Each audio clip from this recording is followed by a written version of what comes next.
Bobby Marks, ESPN NBA front office insider. Morning, Bobby. Morning, guys. How are you?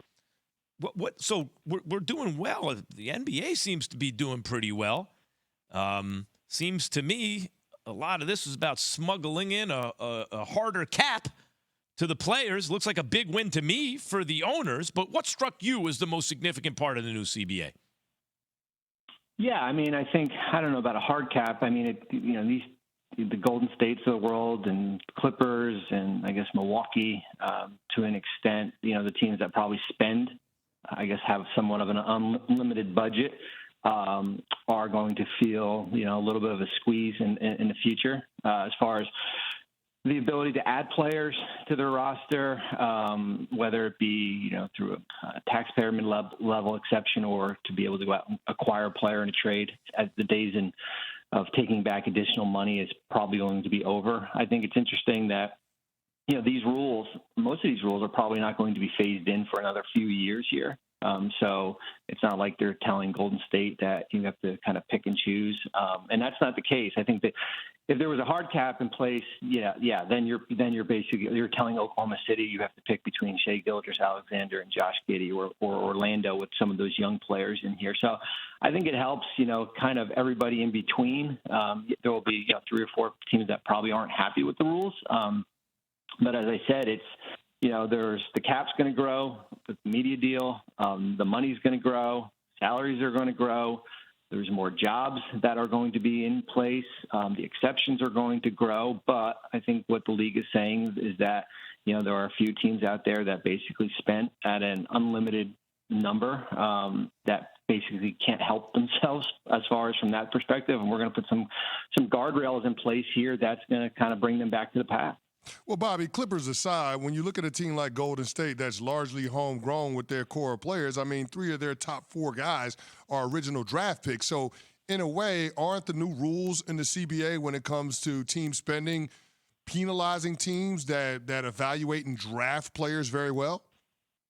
Yeah, I mean, they did go out and get Andrew Wiggins, and, they went out and signed Dante DiVincenzo this offseason, which cost them an additional $30 million towards their tax. That won't happen, in the future. You're right, though. I mean, I would have loved to see him find some type of middle ground, Chris, where, there are restrictions as far as, there's this what we call second apron team, which they would be based on how much they've spent.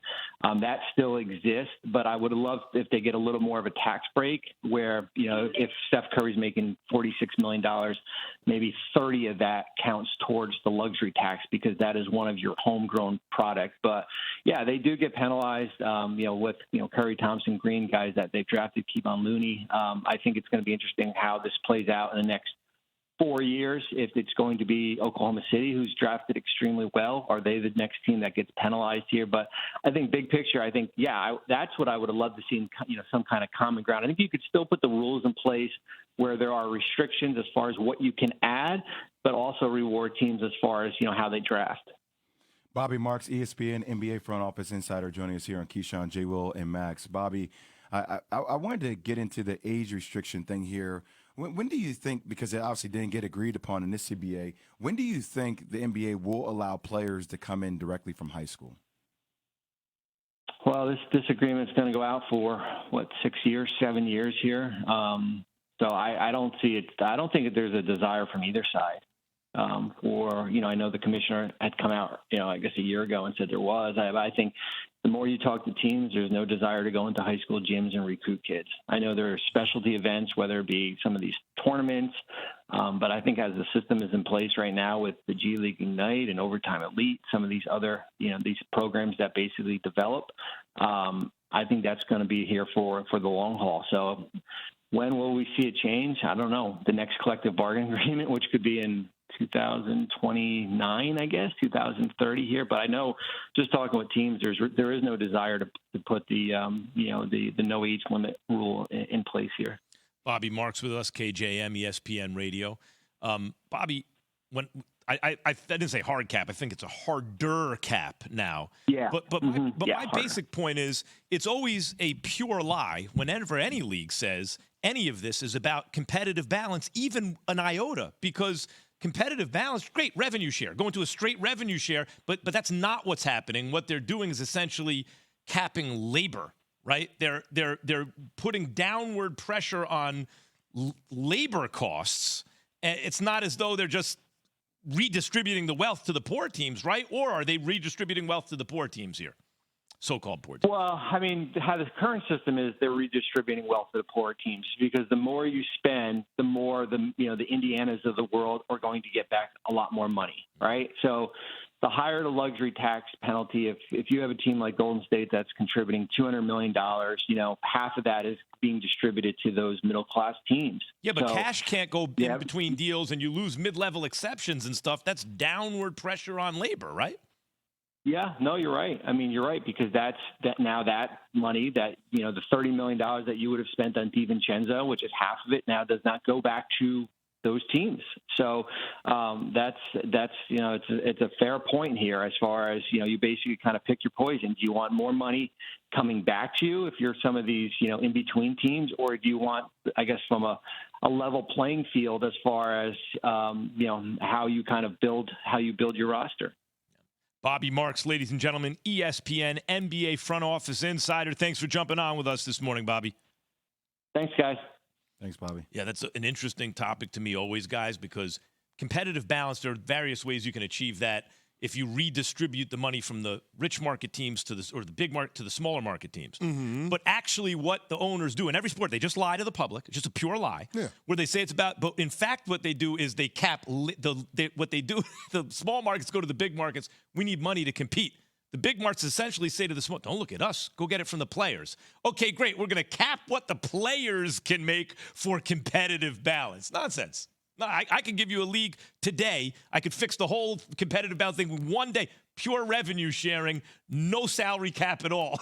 In an attempt to curb load management, that's when, in a league where they play back-to-backs and stuff like that, you rest certain star players on the second of back-to-backs and certain road trips. Sometimes a guy won't even go if he has a lingering issue like a hamstring or something or whatever it is.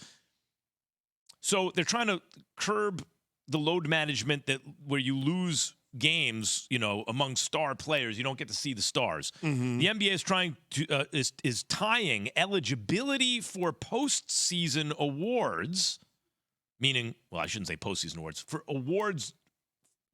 Yeah, the accolades for the awards. The accolades, postseason. yeah. All NBA, postseason awards MVP, makes it sound like it's for the playoffs. Man, all of that stuff, yeah. All NBA, MVP. You got to play 65 games. Jay, this is something that you also proposed 80% of the games, right? Mm-hmm. 65-game minimum does come with some conditions. Jay, Embiid played 64 games this year. Giannis, 62. Yeah, but you still got another week of the regular season. So, we'll see if Giannis gets – Giannis should get over the mark. I think they have, 4 games left? Mm-hmm. Mm-hmm. So, Joel Embiid would get over the mark, too. Yeah, probably. Jokic has 67, so they'd all qualify. I just like that they put a name on it, put a number on it. Mm-hmm. Just tell people what time it is. That's our – look, we said for the longest time, one of the problems we have with a lot of these awards is that there are no definitive measurements that are in place that just say, tell me what it is. Like we talked about this last year. It's like, well, did Joel Embiid not get the MVP because of games missed? And Jokic played more games even though they came in 6th in the Western Conference? Just tell us what time it is so we can have definitive measures so we can see what we need to hunt in order to get these awards. Because if we don't get these measurements, then fine. I don't get it. That's fine. Just tell me what it is. No, and I love the fact that the owners were able to utilize this mechanism and build on what they put in the CBA last time when it comes to max contracts and super maxes, where guys have to qualify. They have to be all NBA. They have to be, MVPs, Defensive Player of the Year, all of those different things in order to unlock more money in the contracts that teams can offer them in future years. And I've said this before, Jay, and I'll say this again, nothing motivates athletes like fresh cash. And in a league where guys are always angling for their next deal, their next bite at the apple, this makes a ton of sense in terms of owners being able to motivate players to get out there on the court. Now, I do think it's a little bit unfair when it comes to the narrative around load management because a lot of these restrictions that are on players, they're not self-imposed. They're put on them by the teams. The teams are trying to protect the investment that they've made in the individual player. But I think in an effort to try to get more of the marquee guys out there on consistent basis to satisfy the television partners put these prime slots in there for these teams, this is the way that you do it, by being able to tie postseason accolades to the amount of games played, so that you give yourself as much of an assurance as you can that when teams are starting lining up to play in these Wednesday night primetime games that are on ESPN's network or Saturday night games on ABC, that you're going to have the best players out there on the court. My only problem with the 65 games are like, is there no buffer room? Like, so if somebody you just said you wanted a number on it. I know, but but that's not. See, Max, when I came out with my list, it wasn't like you have to do all these 9 things exactly or you're not MVP. It was a feel. It was guidelines more so than like this is it or you're capped off. So if somebody gets to 64 games, are they ineligible? Like what are the other guidelines that you're able to blend in They're to make a reasonable? They're ineligible. To me, that 65 number, that's not. I think that's, I don't want to say arbitrary because that's not the right word, but I don't think there's a lot of gray or a lot of room for movement with that. I think that should be the number. Like a part of it should be tied to a player's ability to be able to stay healthy. When have you have MVP candidates and nobody hits the 65 game mark? Well, listen, let's go back. Let's go back. This is not new. I want to say when Bill Walton, I was just trying to look it up as we were talking, but when Bill Walton won MVP, I want to say he played in fewer than 60 games. Yeah. Bigs especially were always cut some slack that way. The knees, they're giants. Their bodies are different.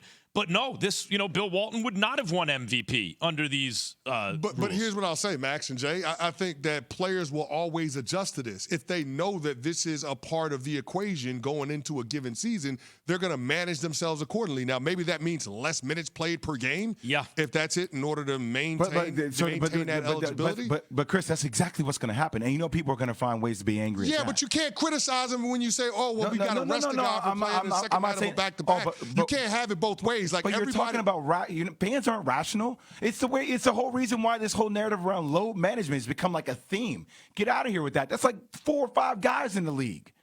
But now it's a theme for that guy's playing. He's low managing. It does seem, Jay, that guys play fewer games nowadays. Jay, you're not wrong, but here's why. Guys are playing basketball unprecedented measures before. I agree. Like I agree. Intensity 30 goes years up. ago. But let me just say real quick. Jay's not wrong. Hold on. Let me say this. Jay is not wrong, but here's why it doesn't matter. Because the television partners don't care. They just want the guys out there. The fans that pay their tickets and that travel to these games to come see the guy, they just want to see their favorite players in the uniform. This 65-game qualification actually will impact that. But so it eliminates all of the guesswork when it comes to Chris, whether or not these TV companies people are going to find something to be. People are going to find something to be angry at that. If a guy plays 2 minutes, like, I can't play. I can pay my money, and this guy only played 2 minutes. He didn't even come out. Didn't even do anything. He's just trying to get qualified. Better than people are going to find a way to get. Okay. Yeah, but here's the thing, guys. This goes in baseball too, right? Football is great because it came out of a rules committee. The Ivy Leagues got together and said, how do we get people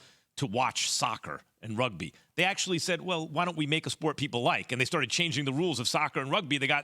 So there's a tradition of a rules change committee in football to constantly give the people what they need. Not the same in basketball and baseball, right?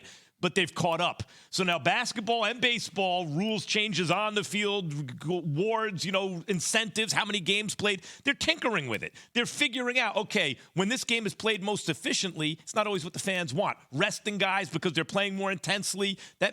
We got to change the rules because the most efficient way to operate this thing isn't as fan-friendly as it ought to be. So let's just change the rules to make it more fan-friendly. That's what the NBA is trying to do here. That's what Major League Baseball just tried with their rules changes, and I think it's a good thing. Might not hit it on the head the first time. It's trial and error, but that's what we got. Thanks for watching ESPN on YouTube. For live streaming sports and premium content, subscribe to ESPN Plus right now.